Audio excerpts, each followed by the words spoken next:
নমস্কার বন্ধুরা, কীরকম আছেন? এইচএস কৃষ্ণে আপনাদের স্বাগত। আজকের একটা নতুন রেসিপি নিয়ে এসেছি। আজকের মোচার কোপ্তা করব। তাই প্রথমে দুটো আলু সেদ্ধ করে নিয়েছি প্রেসারে। তাই ছোলাটা আমি ছাড়িয়ে নিচ্ছি আলুর।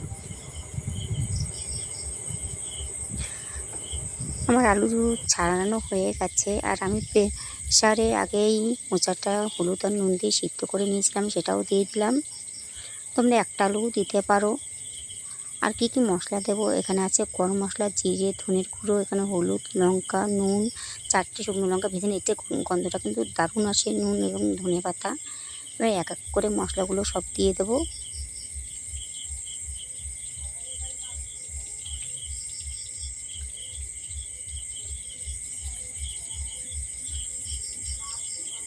আমার মশলাগুলো কিন্তু দেওয়া হয়ে গেছে, লঙ্কাটাও ভেঙে দিচ্ছি। এইভাবে ভেঙে দিলে গন্ধটা এত সুন্দর, খেতে খুবই টেস্টি। আর হাফ কাপের মতন বেসন নিয়ে নিচ্ছে, একটু চালের গুঁড়ো দিলে আরও ভালো হয়। আমি চালের গুঁড়োটা ছিল না, তাই বেসনটা দিয়েই মেখে নিচ্ছি ভালো করে।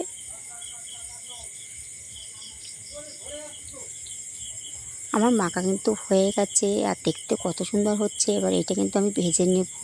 এই পোহাটা কিন্তু তোমরা কোলচাপও দিতে পারো। আমি কিন্তু একটু চ্যাপটা চ্যাপটা ধরুন চেপটা দিয়েছি। কড়াইটা গ্যাসের উপর বসিয়ে দিয়েছিলাম, গরম হয়ে গেছে, দিয়ে দিয়েছি পরিমাণ মতন সরষের তেল।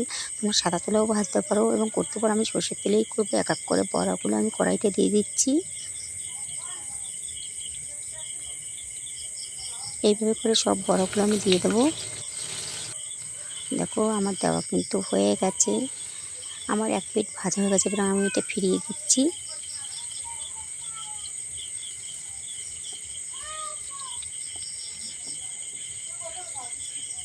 দেখো কালারটা এত দারুণ এসছে, এক্ষুনি খেতে ইচ্ছা করছে, এত সুন্দর এসছে। আর খুবই তো টেস্টি, গন্ধটাও দারুণ বেরিয়েছে। আমার ভাজা হয়ে গেছে, আমি এক এক করে সবগুলোই তুলে নেব।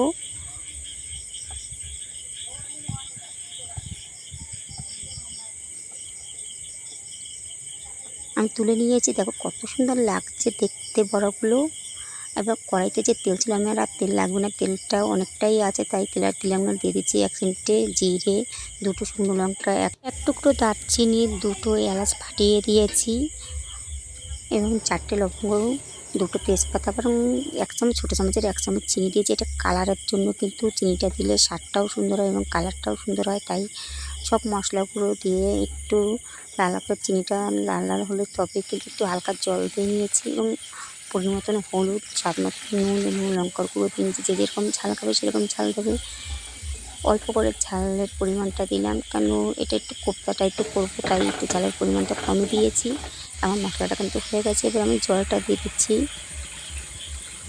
এই ঝোলটা ফুটে উঠলে তবে কিন্তু কোপ্তাগুলো, তার আগে একটু ঢেকে দিলাম 5 মিনিট। তারপর আমার ফুটে উঠেছে ঝোলটা এবং কোপ্তাগুলো দিয়ে দিয়েছি। বেশি কিন্তু ফোটাবো না, হালকা একটু পাতলা ঝোল টাইপের রাখতে হবে, নাহলে কিন্তু একদম শুকিয়ে যাবে, কারণ কোপ্তা এমনিতেই জল টানে। তাই আমি হালকাই ফুটিয়ে নেবো। দেখো আমার কোপ্তা কিন্তু হয়ে গেছে। এবার আমি একটু গরম মশলা দিয়ে দিলাম, আর একটু দিয়ে দিলাম হাফ চামচের মতন একটু ঘি। ঘিটা দিলে গন্ধটাও আসে, খেতেও টেস্ট হয়। এবং দিয়ে দিচ্ছি বিলেতি ধনেপাতা, এমনি ধনেপাতাও দিতে পারো। আর আমার কোপ্তা কিন্তু রেডি, এবং আমি একটু নামিয়ে নেবো। গ্যাসটাও বন্ধ করে দিলাম। ভিডিওটি এখানেই রাখছি। যদি ভালো লাগে একটা লাইক, কমেন্ট, শেয়ার। টাটা।